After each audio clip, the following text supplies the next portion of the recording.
Jadi kalau kita disebut berprofesi, artinya saat itu kita mesti melakukan aktiviti sesuai dengan keilmuan kita, atau sedang melakukan aktiviti sesuai dengan keilmuan kita, dan pada saat itu kita resmi sedang bekerja.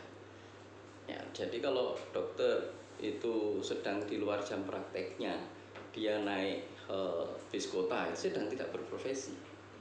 Di sana ada orang bertanya, dokter, orang sakit batuk pilek itu obatnya apa? Itu sedang tidak berprofesi.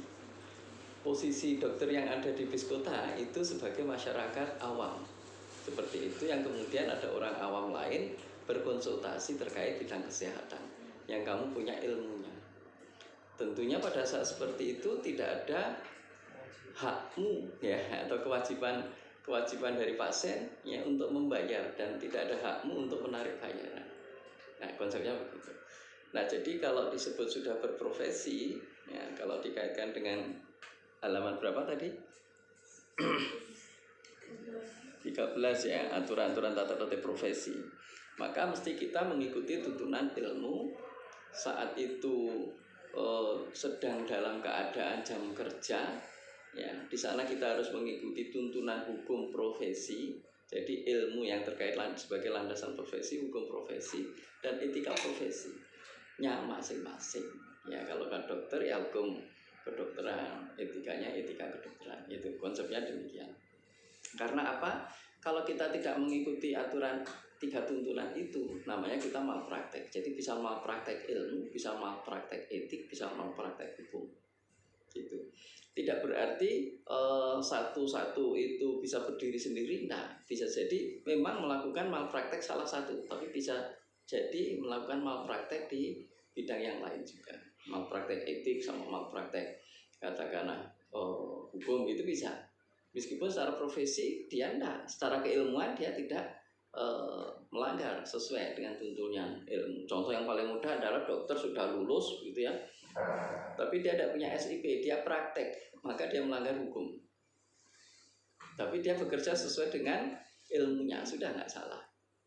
Dari konsep etik, pasien diobati juga senang gitu kan, dan kemudian bayarannya murah, mungkin karena tidak punya SIP gitu ya pikirannya gitu. Tapi itu melanggar hukum. Hukum yang dilanggar apa? Hukum administrasi. Ya, kemarin kan hukum ada 3, hukum administrasi, hukum perdata, hukum pidana. Jadi pelanggaran hukum pun juga hukum bisa malpraktek hukum yang mana? Malpraktek hukum administrasi, hukum perdata, atau hukum pidana. Oke, jadi dari gambaran umum itu kita tahu seorang dokter harus bekerja profesional. Keprofesionalismeannya diindikatori dengan ketepatan perilakunya dengan tuntunan-tuntunan tadi. Pertama, tuntunan ilmu, dia harus tepat, benar. Karena ilmu kan nggak ada istilah baik buruk, istilahnya benar salah gitu ya. Hukum juga begitu, benar salah. Etika yang baik buruk. Sehingga dalam konsep ini dokter supaya disebut profesional, dia harus berperilaku benar-benar baik. Benar menurut ilmu, benar menurut hukum, dan baik menurut etika. Dan dalam sebuah aktiviti pelayanan kesehatan saat dia sedang berprofesi, ketiga-tiganya menyatu. Ya, artinya menyatu, tidak kemudian serta-merta ya. Suatu perilaku kesalahan ilmu itu tidak kesalahan etik gitu. Nah, bisa jadi itu juga kesalahan etik. Bisa juga kesalahan ilmu. Nah, itu nanti bisa terlihat dalam analisis kasus-kasus begitu. Oke, gitu ya. Dan kemudian kalau di sini ada keterangan di yang 15 itu ada kode etik gitu ya. Etika itu sebetulnya ada kelompok-kelompoknya, sama seperti hukum. Ada hukum administrasi, hukum perdata, hukum pidana gitu ya. Itu semua sebagai hukum yang tertulis disebut hukum normatif gitu ya.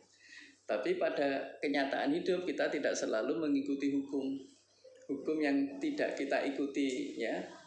Itu dan real ada di dalam kehidupan yang itu sering disebut melanggar hukum, itu sebenarnya juga tidak selalu bisa dikatakan pasti melanggar hukum. Itu sering-sering disebut hukum sosiologis ya. Itu kajian sosiologi hukum. Kemudian hukum punya satu lagi yaitu filsafat hukum. Jadi hukum bisa dikaji dari sisi hukum normatif, hukum sosiologis, sama hukum filosofis. Etika juga begitu. Etika yang sudah mewujud menjadi kode etik, ya, jadi kode, ya, code. Nah, artinya code itu sendiri sudah menjadi norma. Artinya kalau sudah dikodekan berarti sudah ditulis. Nah, itu nanti dikaji dalam etika normatif, begitu. Sementara etika sebagai filsafat dikaji dalam meta etik. Nah, etika dikaji dalam bidang-bidang pekerjaan disebut mesoetik, etika profesi. Itu ya. Jadi mesoetik itu nama lainnya sesuai pekerjaannya ya etika profesi. Nah, kalau di sini ada istilah kode etik ya berarti nanti etika profesi. Oke, sehingga di halaman 17 itu intinya kita mesti mengikuti 3 tuntunan tersebut sebagai sebuah kejadian yang kompleks. Ya. Baik, itu terkait pengantar ya. Dan kemudian kita akan lanjutkan dengan materi selanjutnya yaitu hukum kesehatan. Terima kasih.